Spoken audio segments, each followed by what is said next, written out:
And the Boston Celtics are my second favorite franchise behind the Chicago Bulls.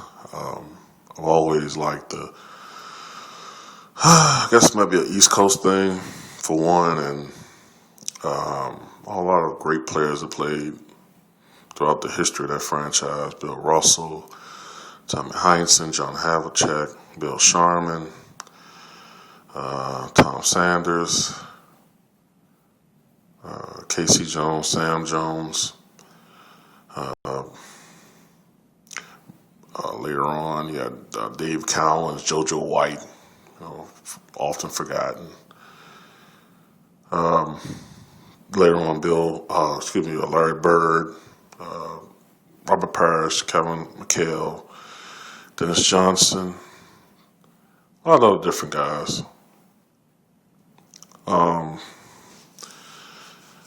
And, I really was excited back in 2007. I think it was the summer when Kevin Garnett was traded to the Boston Celtics. And I think later on, shortly after Ray Allen came. And, I really was happy for a lot of Celtics fans because they had a generation of decline and misery after the '86 championship. And I was very excited when they won the championship back in 2008 against the Los Angeles Lakers. And one of the most dominant finals performances I've ever seen. But, last night was a continuation on a trend that I dislike with this Boston Celtic team. Now, before I go into this, I want to say that I did make a point about the Oklahoma Laker game 3, where Kobe shot like 18 free throws or something like that. Now, before I go into that, I want to say I did have a little bit of an issue with LeBron shooting as many free throws as he did, but the point I made in the other video was that Kobe Bryant is primarily at this stage of his career a jump shooter. The calls that he was getting were mostly ticky-tack, and I just thought that a lot of those calls were just absolute bullshit. Now, with LeBron, there were some bullshit calls. I think a couple against Paul Pierce were bullshit. But, I mean, it was, the officiating was kind of slanted, but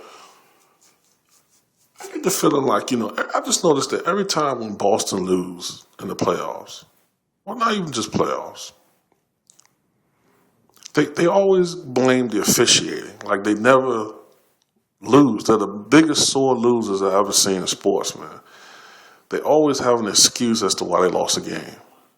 I remember back a couple of years ago when Kevin Durant won his first scoring title and, the Thunder beat the Celtics and Kevin Garnett said something about, we thought it was Michael fucking Jordan out there the way they was making calls for this guy. And I'm like, yeah...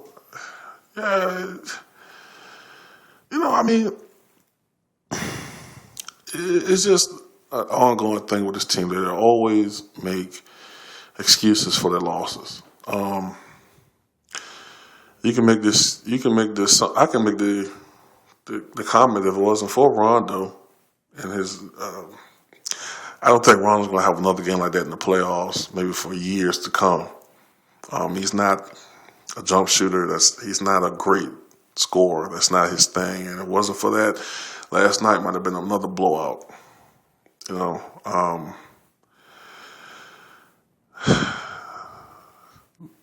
This team is at the end of its rope, man. This era. A lot of it I blame Danny Ainge, man. Danny Ainge should have traded these guys 2 years ago when they had trade value. Now, none of these guys have trade value. And that was a boneheaded play, boneheaded move on Danny Ainge's part, in my opinion. I pretty much expected Miami to win this series. I think they're going to win it in 5. Boston's just at the end of the rope now, man. Their window of opportunity is closed. I think this is a team that should have won. They won 1 championship. I think they should have won 2. I think they were cheated in Game 7 of 2010 finals. It's just my opinion. But I think their time has come. I still think the Thunder are going to win the Western Conference Finals. I'm going to stick to that. I think I had said 6 before. Maybe it's going to go 7 in the Western Conference Finals. But I'm sticking with the Thunder. Going to stay loyal. But the playoffs are pretty good right now, and let me know what you guys think. It's already been a while since I recorded anything. Been kind of busy in my personal life with that, but thanks.